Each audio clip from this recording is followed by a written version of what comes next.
Hey everybody, it's Keith Saarloos, and you are listening to 105.9 Crazy Country on your FM dial. And this is where we take a little break at 10 o'clock in the morning on Saturday to talk to somebody in the Valley, talk to somebody who makes this place special. And today we have Parker Jones. Hello, hello. The organic strawberry farmer. Yes, sir. So today we're going to talk about farming. We're going to talk about the Valley. We're going to talk about challenges we all face and hear a little bit about you. So, Parker, how are you doing? I'm doing great, Keith. Welcome how you doing? to the show. Thanks. Great. So, how long have you been in the Valley? Ooh, I've been in this valley for about 16 years now. 16. Yes, and have sir. you been farming the entire time? Yes, sir. So, what do you guys farm? We farm organic strawberries marketed through California Giant. So, anywhere I go, El Rancho, Albertsons, where do I find your product? You can find our product at pretty much, any store really. The main retailers that are purchasing our fruit and selling them to the customers are Whole Foods and Costco. And do you guys grow only organic strawberries? Only organic. Only organic. So let me ask you a couple of questions about that because I'm personally interested. So strawberries in, let's say, Santa Barbara County now, Yep. right? Santa Barbara County used to be known for lettuce, I think, primarily years ago. Grapes kind of came on. And strawberries are now is it the biggest crop in Santa Barbara County? It is the biggest crop, yeah. The biggest crop. Yep. So we are now, Santa Barbara County, let's talk about what it's known for now. Grapes, wine, cannabis, but that kind of fell off a bit. Yeah, that's gone. That's gone. And now strawberries is the lion crop. Yeah, I mean, the strawberries have been around the Santa Maria Valley, Santa Ynez Valley for a while now, really. Some of the first families started farming strawberries, I believe, in the 80s. And so is this valley in particular like the best place in the world to grow strawberries? I believe so, yes. I mean, I came from Monterey County. Really? Yeah. Okay. So you were were you growing strawberries? In Yeah, Monterey? we were growing strawberries up there. Yeah, my dad's Really? been doing it for over 42, maybe 45 years, something like that. And how many acres of strawberries? Because, I mean, it's difficult in this valley to find a bad strawberry just in general. I mean, it's easy to find a bad strawberry, but they're everywhere, right? Yeah. And strawberry season is well, number one, how many acres of strawberries are there now in Santa Barbara County, if you got to guess? If I'd had to guess, I'd say it's over 10,000. Really? Yeah. And so that's, so when we're talking about the valley, are we talking from Santa Maria, Yeah. Lompoc, San Ynez Valley? I'll say Napomo down here. Oh, Napomo yeah. here. Okay. Yeah. And so now in the last, let's just say last 20 years, what has happened so that, I mean, it seems like we're planting more and more all the time. Mm-hmm. So has the appetite for strawberries increased? Has this become the place to grow them? Why has it come on in such a lion's share? So it's really taken a blaze down here because you get two different seasons. Okay. We're in where I'm from originally, up in Monterey County, you only get one season. So your season's going to run about from working the ground to terminating the crop. You're in there for about 14 months. Really? Yeah. So it's the growing season. What do you mean 14 months? Explain that to me. So when we first disc out a vegetable crop, because there's a lot of rotation down there or up there. So terminate that lettuce crop or vegetable crop and start ripping the ground, disking it up, getting ready to bed up and plant. Mm-hmm. Ultimately, you're going to plant up there around October, and you're going to keep harvesting that same crop, that same plant until you get rain. Really? Yeah. Okay. And how many, another question, because I know grapes a little bit. Yeah. How many tons per acre are you guys growing? Man. So tons per acre, that's kind of tough. So we go by boxes per acre. Okay. Yeah. And a box is about, there's 8 clamshells in a box, 1 pound per clam. Got it. And you're going to, if you have a good season, I mean, honestly, today's standards really like 10,000 trays per acre. Really? Yeah. And so are you running those when you're picking them? Are you going to a chiller Yep. as well? Going to a cooler. So you're going to a cooler. You guys are cooling them down. And Yep. I've got to visit a couple coolers in my life. Yeah. And I know not a lot of people have, strangely enough. And It's good on a hot day. it's great on a hot day. They create these ice baths, right? Or maybe a modern cooler is different than that. It's tunnels, it's chemicals, nitrogen. Yeah. Yeah. And then all of a sudden they're creating this ice bath. They're using it through the day and then blowing. It's basically you're walking into what seems to feel like a freezer. Maybe not frozen, of course, but 32 degrees. 32 degrees. Yes, And sir. you line them all up. You line a full truckload up. Yep. Pull a big tarp over top of it, and then you're just blowing cold air through it nonstop. Yep.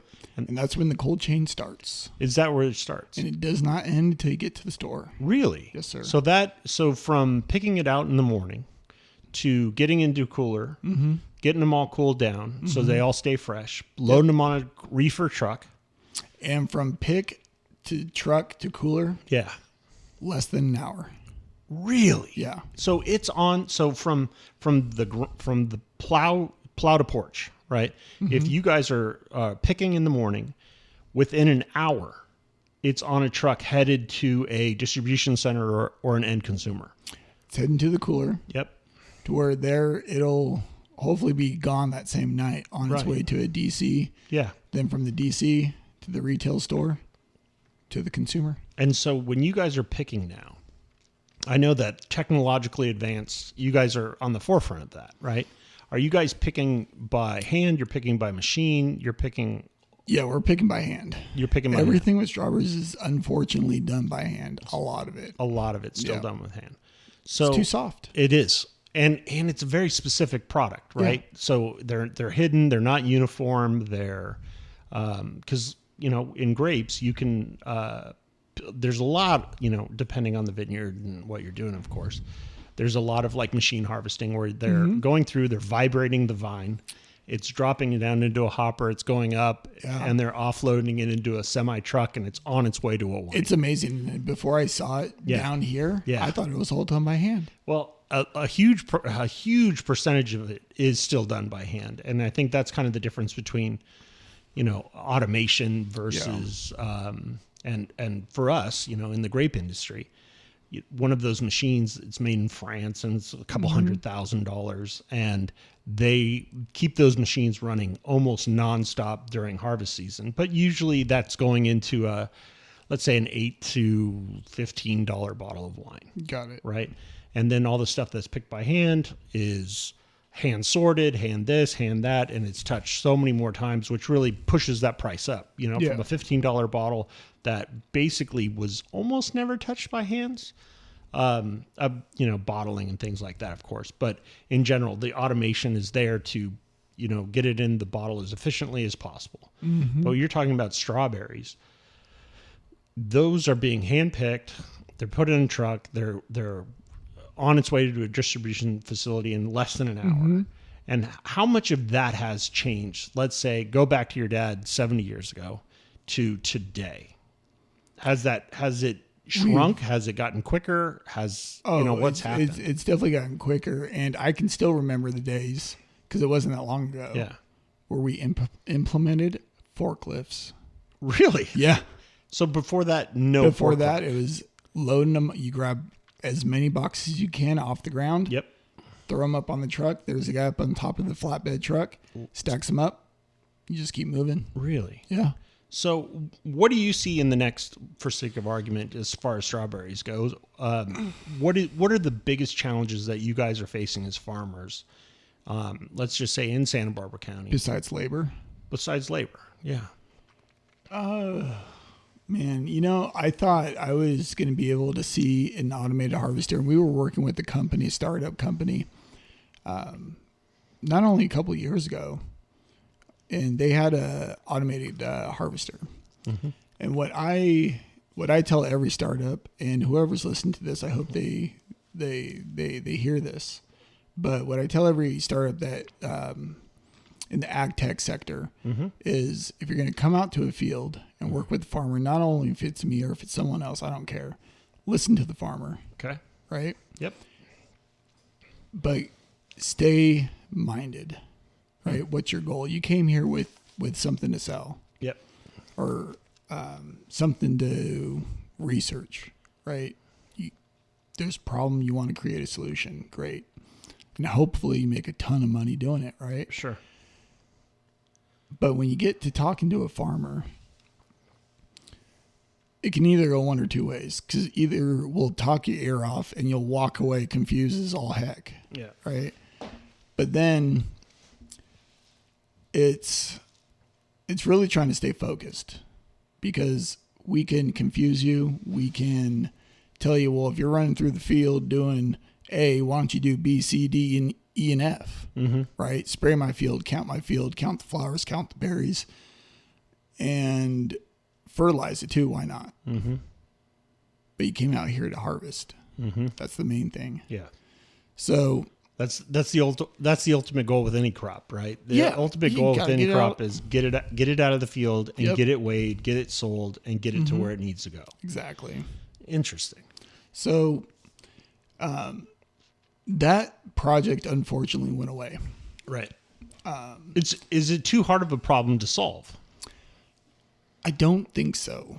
Okay. And with this particular company, I told him, said, look, you're doing a great job in getting the fruit that you're getting, but you're missing about 80% of the fruit. And I got to send crews behind this robot to get the fruit out of the field. So if your camera is going up and down looking for berries, why not have it go back, still sense, and then go back to its original endpoint? So then you're getting 3 scans. Yep. You should be able to get more fruit, even if it's, say, 50% total, not 20. That's still better. And they were saying, they said, well, if we do that, it's going to slow the machine down. Right. And then what's the point? I said, Sure. well, here's the point, is that you are in the robot selling business. Sure. I guess that's true. So if it's slower, but you're getting 100% of the fruit or even 90% of the fruit, that just means I need more robots. Right. I'd rather buy, instead of 10 robots, if someone told me I needed 20, I'd rather buy 20 Sure. than hire. I employ over 700 harvesters. Really Yeah. interesting. Can you imagine the HR Yeah. department? Absolutely. It's 2 people. So, have you watched Clarkson's Farm?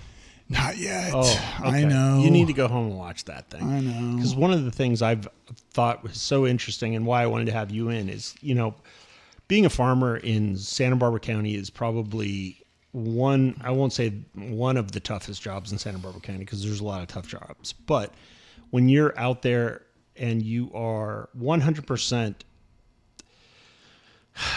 beholden to weather, you're beholden to, wind, weather, rain, this, that, the other. Watching Clarkson's Farm, which is anybody who goes, so what do you do? I go, watch Clarkson's Farm. I do a lot of that. Yeah. And when you took somebody who was at the peak of, fame and notoriety and had a huge ego and was literally Jeremy Clarkson as a rock star, right? Yep. Where on the show for years and years of Top Gear and, what's the other one? Grand Tour and everything else. And then one day he's like, no, I'm going to quit. I own 1,000 acres in the Cotswolds. What I'm going to do is farm from now on. And even watching in that very, very first season, watching his ego get absolutely demolished and go from someone who, everybody's like, here's a Coke, here's a coffee, here's this, what else can I get you? Blah, blah, blah, blah.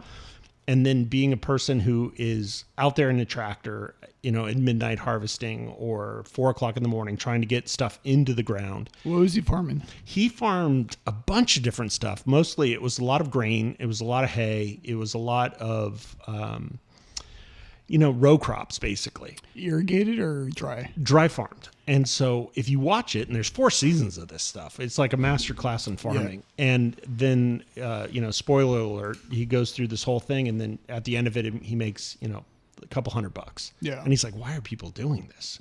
Seriously. And on the other side of it, he also talks about it was so hard to do all of this. I put 80 hours in a week. I broke things constantly. Everything breaks on a farm. Yeah. You're just waiting for it to break. Always, constantly. And then how are you going to react to it? But then then they showed the beautiful side that we all fall in love with, which is you get to watch the sun come up. You get to watch the sun set. you get to have that feeling of seeing something you put in the ground grow. You know, my father said it best, and I've never forgotten it. He goes, you know, farming is a man's vain attempt at being pregnant. You know what I mean? The baby's coming. You don't know when, but you're like, oh, this is great. Look at our little babies grow. This is amazing, right? And probably just as much pain too. I'm not going to say that because, you know, I've been in a room when two kids are being born, and I'm not, it's definitely harder to have a baby than it is to go pick anything. But, watching him go through this whole process, and then his goal was then, to make their property as profitable as possible. Yeah. And going through a process of fighting the counties, fighting the cities, fighting everybody who you wish would just say, how can I help you? Right? Yeah. It would be unbelievable to live in a county where our elected officials look at us and say, hey, you guys are the first conservationists, right? Because what you do, what I do, what any farmer does is looks at their land and says, how can I sustain this as long as humanly possible? Yeah. Because once it crawls into you, it's almost impossible to get it out of you. I mean, you're unemployable, I'm unemployable, and the only thing you want to do is like get this stuff out of the ground so you can sell it so that you can feed your family. Well, not only our family, but the rest of the country. The rest of the country. Yeah. What is it? 1% of our population feeds the other 99% three times a day, 7 days a week, 365 days a year. Yeah. That's unbelievable. It's nuts. And if you want to even deep dive into just California, California provides 80% of the edible food. Is that true? Yes. 80%. Yeah. Ask me if we're represented in the Farm Bill. Let's hear it. We're not. Really? No. So I know you're on what board are you on? I'm on the California Strawberry Commission board. Okay. So go into all of that stuff. Oh my goodness. Well, it's a lot. Okay. I'll tell you that much. Fair enough. We do a lot. We do. And this is just one segment of farming, right? One segment. Just one fruit. Segment, okay. One fruit. Just only strawberries. Not avocados, not pistachios, not row crop, not everything that's happening in the Tulare Valley. Yeah, Got it. every commodity pretty much has their own board or commission to represent those. There's a grape growing commission. Got it. Okay. So not only do we do a lot of community outreach, we do a lot of marketing, looking to see what the trends are in strawberries. Sure. Because consumers are always changing. Yep. Right. Yep. I mean, shoot, the language is always changing. I don't know half the stuff what my girls are saying anymore. Very true. Very true. But strawberries are hot. Blueberries are hot. This is hot. That's hot. You never know. Yeah. And then you get the random stuff. Pine berries, a white strawberry. You know, now they're starting to come out with black raspberries for some reason. Okay. But so I sit on a couple of different committees. My favorite one to sit on is actually the policy committee. Okay.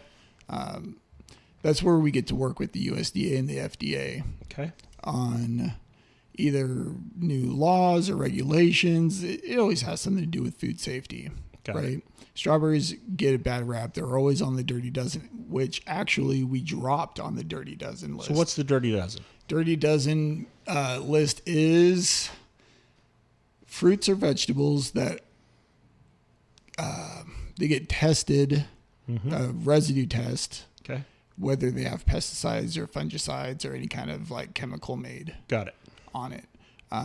But this year was usually, from what I can remember, where strawberries are usually the number one on the Dirty Dozen list. Okay. I think we dropped like to number 2 or number 3. Got it.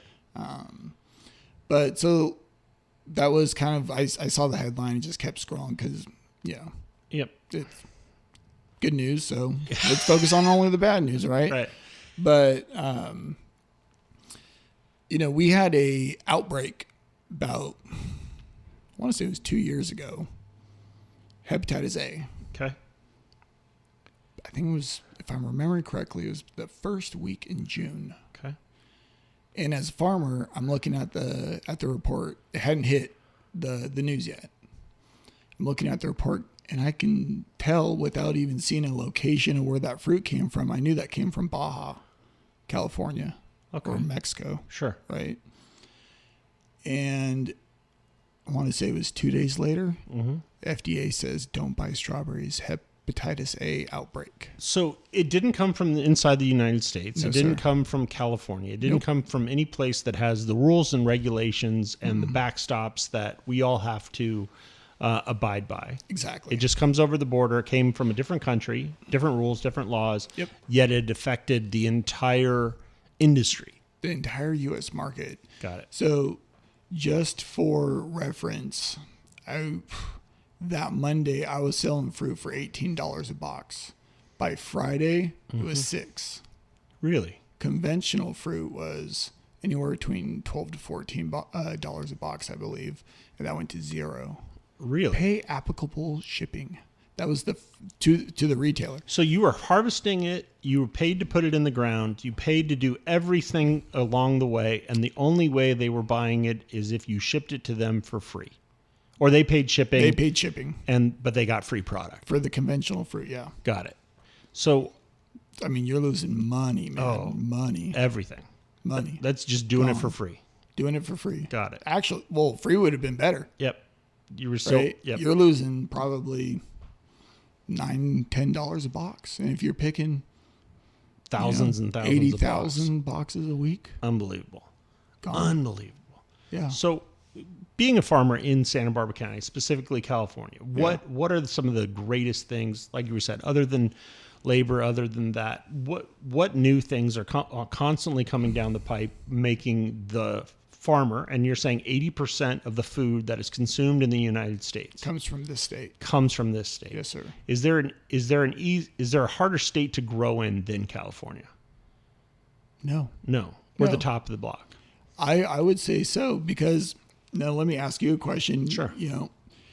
Now Jeremy was farming grain. He was farming grain, and one of the things that they were fighting against, especially being in England and everything else, was moisture. Yeah. So they can only harvest their grain when the moisture drops below, I think it's 15.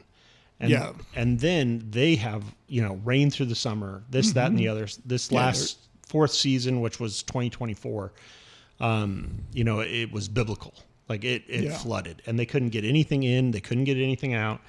And so the grain that they were growing, Clarkson being Clarkson, started a beer brand, right? And then grows his own beer so he can make, or grows his own grain so he can make beer out of it, which is brilliant. But not everybody can do that. You and I can't really do that. I mean, you kind of do. A little bit. Yeah, we're Plowed a Porch, but I don't have the name of a Clarkson and go making a global Don't sell brand. yourself too short. Yeah, well, eventually, maybe one day.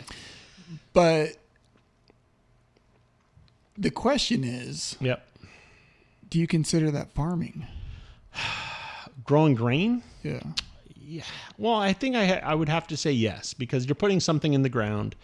You're putting a seed in the ground, and you're hoping it's going to grow so that you have a product that you can grow on your property that you can sell. Yeah.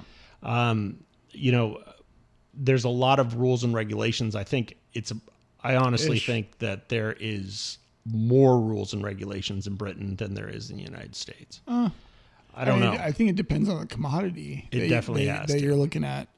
But But they're definitely not hand picking. what about the Corn Strawberry. Belt? See, that's something other totally different, right? Where you're putting it in the ground, you're waiting for it. You're still. I mean, they're still growing oat. Yep, they're Still growing growing corn. corn. Yep, soybeans, Soybeans. everything else. Because every corn farmer or soybean farmer that I've met has another job. Yeah, And they're growing, 400 to 2,000 acres. yeah. That is true, right? And then maybe they have a livestock trade on the same property or this or that. Yeah. But I think specifically California, when you're talking about California products, Just right? our job. It is so dependent on hand picking. Yeah. I mean, like you're saying, picking strawberries or picking grapes or picking lettuce or any of it. It's all by hand. Until you get into the almonds, Yep. the walnuts, the pistachios, those groves, avocados, those are still hand-picked. But they got the chokehold on them in water. Exactly. right? So we're still, they still have their issues, and they're working through them with, between the county and the states and, whatever other private organization owns those water rights that they're pumping water to. That's a whole massive conversation. Whole nother conversation. Let's talk about it. There's one of the aspects of that is let's just talk about water in California, right? You want to talk about Resnick? Let's talk about it. Go for it. I mean, the fact that the water on your own property you cannot legally capture. Is that correct? Yeah. Honestly, I was told that by the CDFA this last winter. Because I was looking to build a retention pond, capture whatever runoff from the rain I was going to get. Yeah. And use it, save it, use it to water the roads, keep the dust down, because we can't have a dusty field. Correct. With dust comes mites, and when mites come, they take out your crop. Okay. And then and a lot of people I don't think realize this is like when the tonnage is down, prices go up. Mm-hmm. It's supply and demand. Right. Yeah.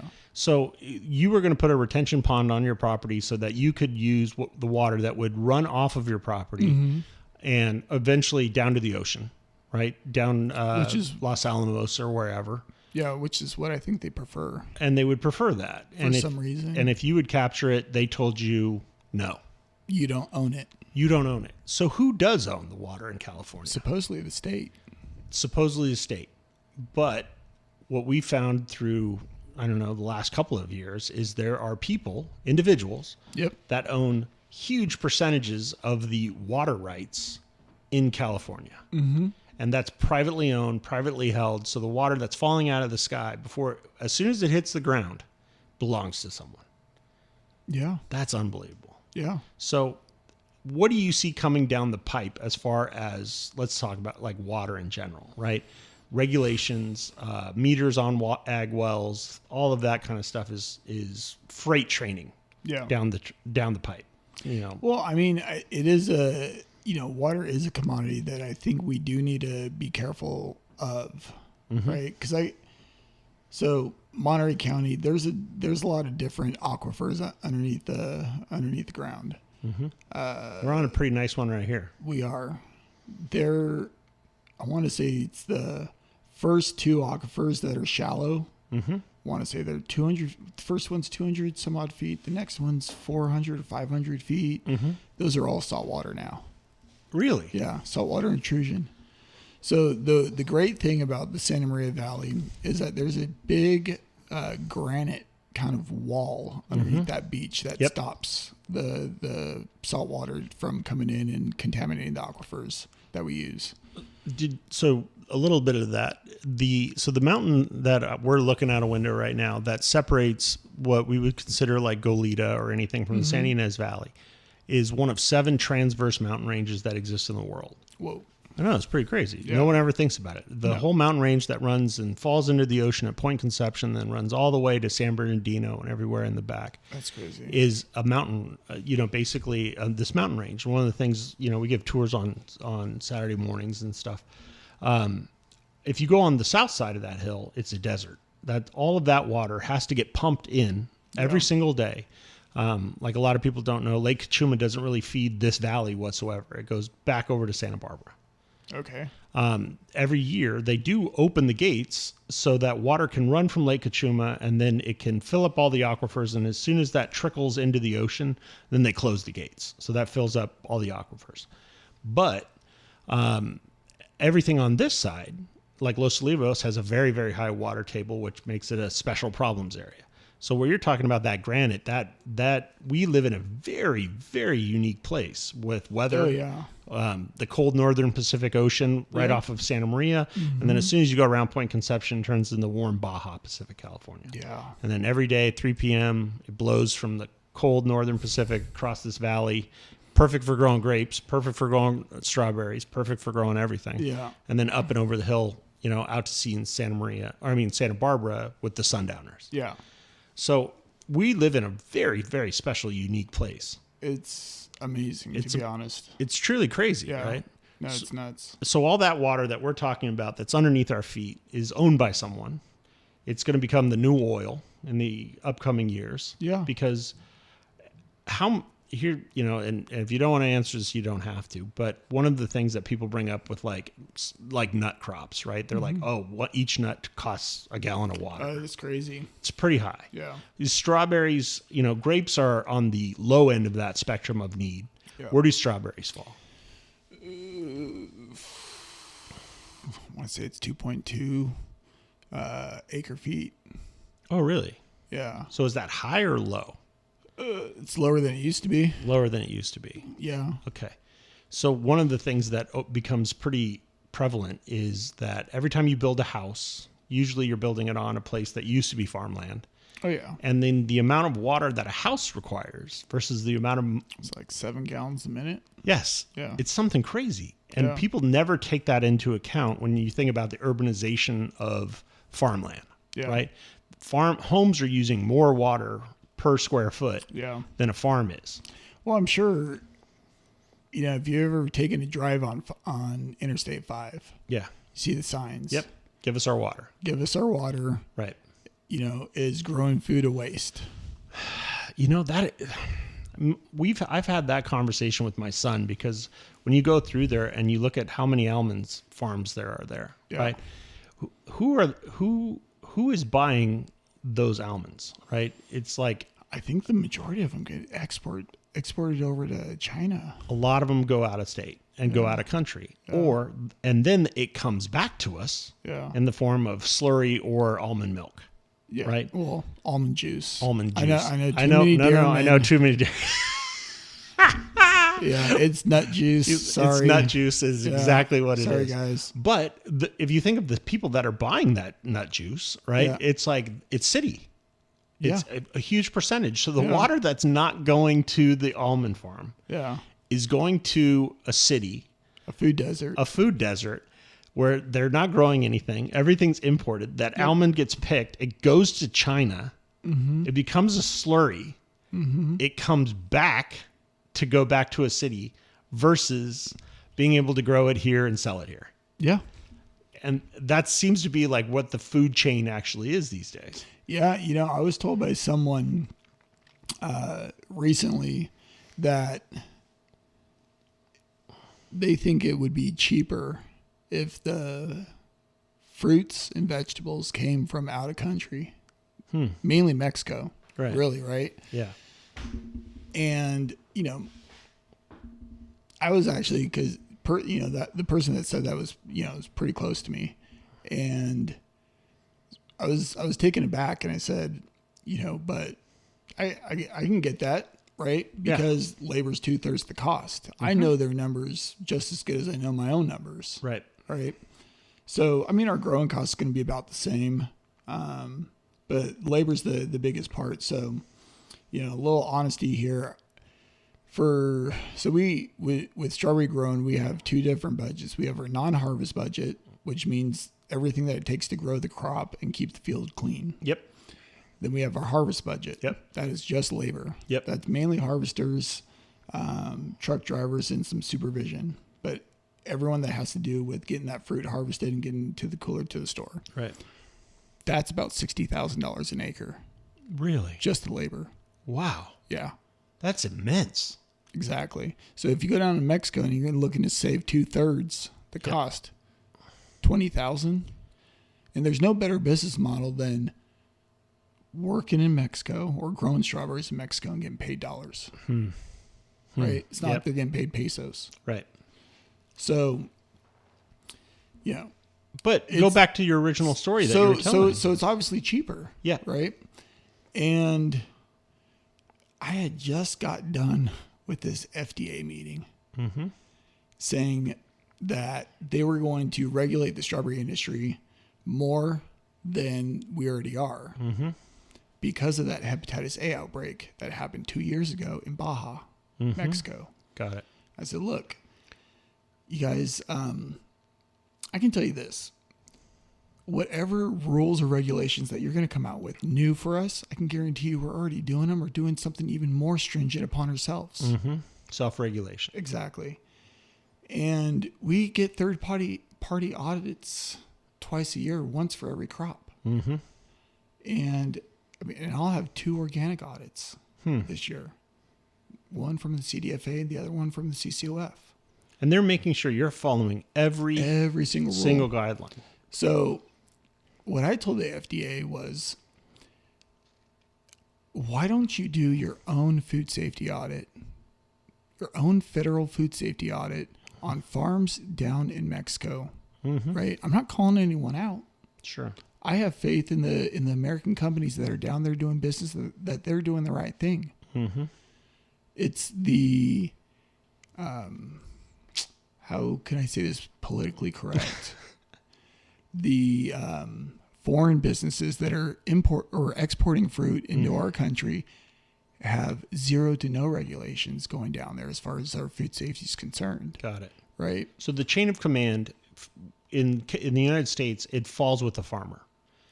Well, and I mean, there are the USDA, FDA, CCOF, but they're coming to look at you. They're auditing you. They're looking at all your processes, everything else. Yeah, what we put in, what we take out, everything. And the rules in another country are that country's rules, correct? But as soon as it crosses the border, it enters our food supply. It enters our food supply, but it's not held to the same standards that the U.S. holds their farmers to. Really? Really. I don't think a lot of people realize that. No. Interesting. No, they don't. Interesting. So I say to the FDA, you have your own food safety audit. Don't rely upon a third party. Sure. Right? Because I've been told by too many auditors that are coming from Chile, they're coming from Peru, they're coming from Mexico. $500 gets them a passing grade down there. Got it. Okay. Right? So there's obviously a little bit of corruption. Sure. Whether if it's true or not, that's what I heard. Okay.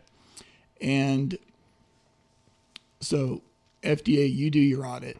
They say we can't enforce the U.S. standards on a foreign country. But it's the same food on the shelf. Yes. Same packaging. Same everything. Everything. Interesting. So we've gone 37 minutes, which I appreciate your time. But one of the things why I wanted to have you on today was very, very simple. Yep. I don't think a lot of people understand how 1% of the country feeds the other 99%, as well as other countries feeding the 99% of our hungry country. Yeah. Right? Everybody wants to go to the grocery store. They want a low price. Low price. They want a quality product, and they don't, in this world of escalating costs and everything else, the people's food budget is tight. Right? It used to be $100 filled your cart. Now $100 fills a bag. Gosh, we got a quarter cart at Costco the other day for $300. I'm hearing you, and believe me, I have a son that plays water polo. It's impossible to feed him. The interesting part that I wanted, people all to listen to is a lot of people have the assumption that food just shows up. That steaks come in a plastic bag or in a tin. Yeah. That the strawberries, the produce that we rely on to be healthy, right?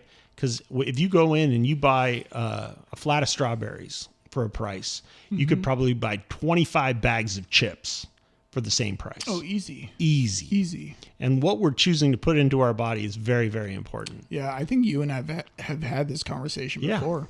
Absolutely. And that's, unfortunately.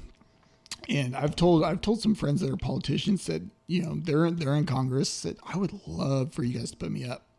Put me up in front of Congress, because I just want to ask y'all one question. Do you care how long your constituents live? Correct. Because if they're voting for you, wouldn't you want them to live longer? Yes. But then if you look back at the statistics, the people that are on government aid when it comes to buying foods, whether you call it EBT or food stamps. But yet they're allowed to go to 7-Eleven, buy some chips. They can go to McDonald's, buy a hamburger. You can go to the store and go buy some fresh food, right? But if they go to the grocery store, they're still able to get whatever they want in that store except for beer or alcohol or tobacco. Sure. Why not just have it for fresh food? Vegetables, fruit, meat, eggs, milk, cheese. Right. Get rid of all this processed stuff. I used to be 385 pounds. I weighed myself the other day for the first time in a year. I'm down to 202 now. And how did you do it? Well, let's be honest. Well, I had surgery. Right. I had the surgery, But but you you eat got to healthy. stick. You got to stick to the diet. Correct. Right. And it'll be 4 years coming this December. And by the way, congratulations. Thank you. You probably doubled your lifespan. I hope so. I really do. Yep. Right. And what I realized is food is definitely an addiction. It's not the fruits. It's not the vegetables. It's the sugar. And when I had to cut out sugar it was 2 weeks before I had the surgery done. Yep. That first week I had a migraine, the worst headache I've ever had. Mm-hmm. I was testy. I was angry. You didn't want to be around me. You were coming down, man. I was coming down off the high. Sure. Off the sugar. You don't realize how much sugar is in everything, how much processed everything is in everything. Yep. And that's when I realized that we, as a nation, we do have a problem, right? We all like to say America's the best, and it is. I will die on that hill. Sure. But we are also the largest people in this world. And obesity is the number one killer, man. You know what? If anybody takes anything away from this, I want everybody to hear that, number one, if you can buy food and produce within 50 miles of your home, it's nothing but good for you. Yeah. It really is. And the fact that farmers get a bad rap, if you live in a city or you live somewhere else, you think that a farmer's out there spraying chemicals, spraying this, spraying that, and is intentionally trying to harm you. Yeah. But the truth of the matter is, without farmers are the first conservationists. We want to look at our land and we want to have that land give in like a relationship, right? Mm-hmm. You want to be able to have it give to you and you're going to give it back constantly, year after year after year, because what you don't want to have happen is 1 year you can't grow the product that you want to grow. And that, to me, has always been the fight between the city and the rural, right? Yeah. The city wants to eat, rural wants to provide that food. But then the city tells the rural people what they should be doing, like all the regulations, the rules, the things that you're doing that are best practices anyway, right? Mm-hmm. And without a farmer, you're going to be three things. You're going to be naked, you're going to be hungry, and you're going to be sober, and nobody wants any of that, right? Nope.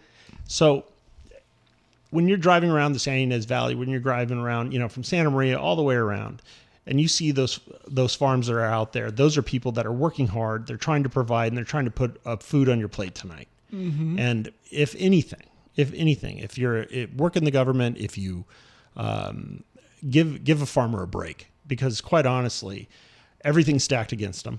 Everything's stacked against us. It gets harder each and every year. But the one thing everybody wants to do is get up in the morning, try to provide for their family, provide for the other 99 families beyond theirs, each and every day, put food on their table, put something healthy on them. Yeah. So that when they eat it, they're nourished, their body responds positively, they feel good about life. They're not coming down off, a sugar addiction or anything else. Yeah.